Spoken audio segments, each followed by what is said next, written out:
കർത്താവ് നിങ്ങളോടുകൂടെ അങ്ങേ ആത്മാവോടും കൂടെ.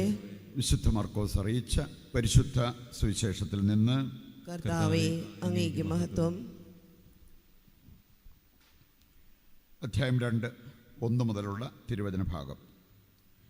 കുറേ ദിവസങ്ങൾ കഴിഞ്ഞ് യേശു കഫർനാമിൽ തിരിച്ചെത്തിയപ്പോൾ അവൻ വീട്ടിലുണ്ട് എന്ന വാർത്ത പ്രചരിച്ചു. വാതിൽക്കൽ പോലും നിൽക്കാൻ സ്ഥലം തികയാത്ത വിധം നിരവധി ആളുകൾ അവിടെ കൂടി. അവൻ അവരോട് വചനം പ്രസംഗിച്ചുകൊണ്ടിരുന്നു. അപ്പോൾ 4 പേർ ഒരു തളർവാദ രോഗിയെ എടുത്തുകൊണ്ട് വന്നു. ജനക്കൂട്ടം നിമിത്തം അവൻ്റെ അടുത്തെത്താൻ അവർക്ക് കഴിഞ്ഞില്ല.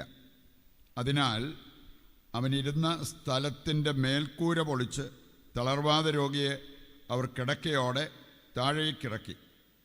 അവരുടെ വിശ്വാസം കണ്ട് യേശു തളർവാദ രോഗിയോട് പറഞ്ഞു, മകനെ, നിന്റെ പാപങ്ങൾ ക്ഷമിക്കപ്പെട്ടിരിക്കുന്നു.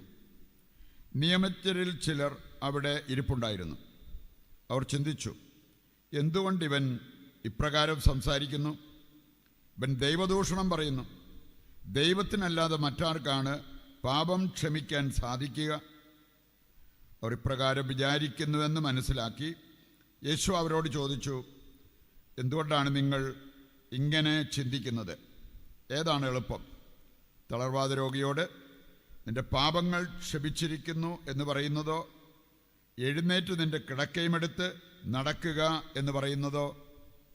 എന്നാൽ ഭൂമിയിൽ പാപങ്ങൾ ക്ഷമിക്കാൻ മനുഷ്യപുത്രന് അധികാരമുണ്ടെന്ന് നിങ്ങൾ അറിയേണ്ടതിന് അവൻ തളർവാദ രോഗിയോട് പറഞ്ഞു, ഞാൻ നിന്നോട് പറയുന്നു, എഴുന്നേറ്റ് നിന്റെ കിടക്കയുമെടുത്ത് വീട്ടിലേക്ക് പോവുക. തൽക്ഷണം അവൻ എഴുന്നേറ്റ് കിടക്കയുമെടുത്ത് എല്ലാവരും കാണുകെ പുറത്തേക്ക് പോയി. എല്ലാവരും വിസ്മയിച്ചു.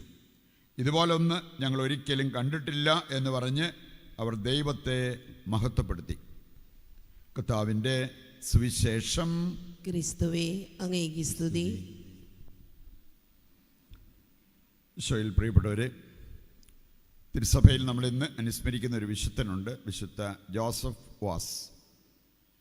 അദ്ദേഹം ഗോവയിൽ ജനിച്ച് വളർന്ന ആ വ്യക്തി പിന്നീട് ദൈവാത്മാവിനാൽ പ്രേരിതനായി ശ്രീലങ്കയിൽ പോയി സുവിശേഷവേല ചെയ്തു. അങ്ങനെ അവിടെ വിശ്വാസം പ്രചരിപ്പിച്ചു. ഒത്തിരി പേര് വിശ്വാസത്തിലേക്ക് വന്നു.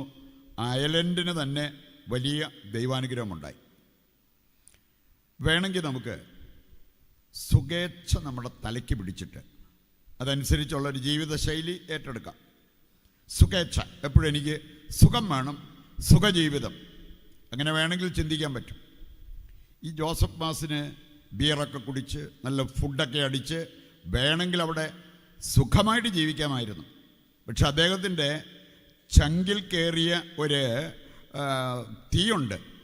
അത് ആത്മാക്കളുടെ രക്ഷ, ദൈവരാജ്യത്തിൻ്റെ വളർച്ച.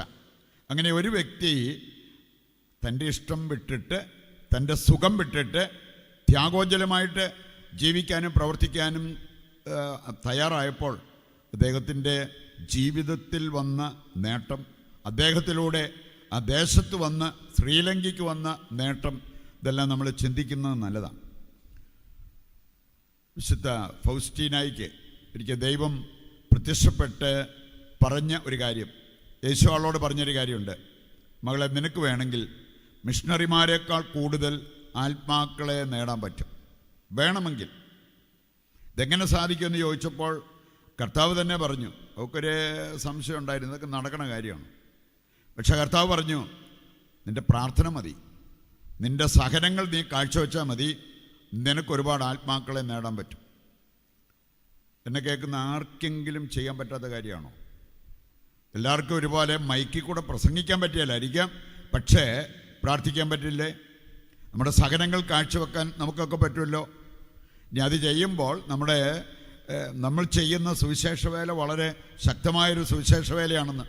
അതുകൊണ്ട് എനിക്കൊന്നും ചെയ്യാൻ പറ്റത്തില്ല, എനിക്ക് പ്രായമായി, എനിക്ക് രോഗമാണ്, എനിക്കെൻ്റെ ജീവിത സാഹചര്യങ്ങൾ അനുവദിക്കുന്നില്ല, ഒക്കെ മുടന്തൻ ന്യായങ്ങളാണ്.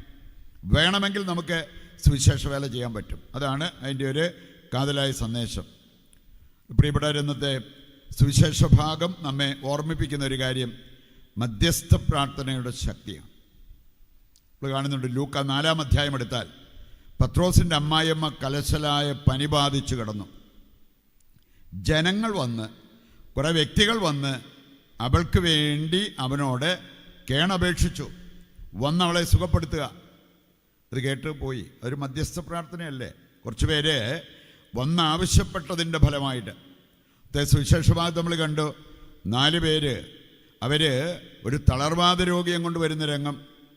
ആ 4 പേര് അവരുടെ മുമ്പിൽ പ്രതിസന്ധികളൊക്കെ ഉണ്ടായിരുന്നു.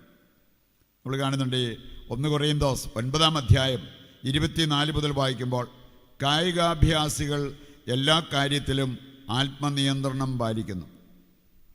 അവർ നശ്വരമായ ഒരു കിരീടത്തിന് വേണ്ടിയാണ് അത് ചെയ്യുക. പക്ഷെ നമ്മൾ അനശ്വരമായ കിരീടം, നിത്യജീവൻ അത് ലക്ഷ്യമാക്കി ഓടുന്നവരാണ് ദൈവമക്കൾ. പോകുന്ന വഴിക്ക് ചില തടസ്സങ്ങളൊക്കെ വരും. ഹേർഡിൽ റേസൊക്കെ അതിൽ പങ്കെടുക്കുന്നവർ ഓടി അങ്ങ് ചെല്ലുമ്പോഴായിരിക്കും ഒരു തടസ്സം, ചാടിക്കടക്കും. പിന്നെ ഓടി ചെല്ലുമ്പം അടുത്ത തടസ്സം. ഇതുപോലെ സ്വർഗത്തിലെത്തണമെങ്കിൽ പല തടസ്സങ്ങൾ, പ്രതിസന്ധികൾ ചാടിക്കടന്ന് നമ്മൾ മുമ്പോട്ട് പോകണം. ചിലരെ സംബന്ധിച്ചിടത്തോളം ഒരു തടസ്സം കണ്ടാൽ മതി, ആണ്ട കിടക്കണം, ഇനി എങ്ങനെയാണ് മുമ്പോട്ട് പോവുക, അതാണ് അവരുടെ ചിന്ത. അങ്ങനെ ചിന്തിക്കായിരുന്നെങ്കിൽ ഈ 4 പേര് മേൽക്കൂര പൊളിച്ച് അവനെ കർത്താവിരുന്നിടത്തേക്ക് ഇറക്കുമായിരുന്നു. ഇതുപോലെ ഒരു ദൃഢനിശ്ചയം, അതുപോലെ തന്നെ ഒരു സമർപ്പണ ബോധം, ഇതൊക്കെ നമുക്കുണ്ടെങ്കിൽ വലിയ കാര്യങ്ങൾ നമുക്ക് ചെയ്യാൻ പറ്റും എന്നുള്ളത് കർത്താവ് നമ്മെ ഓർമ്മിപ്പിക്കുന്ന ഒരു കാര്യമാണ്. അപ്പോസ്തല പ്രവർത്തനം 12-ാം അധ്യായത്തിൽ കാണുന്നത് എന്താ? അവിടെ പത്രോസ് അപ്പോസ്തലന്മാരുടെ തലവനാ.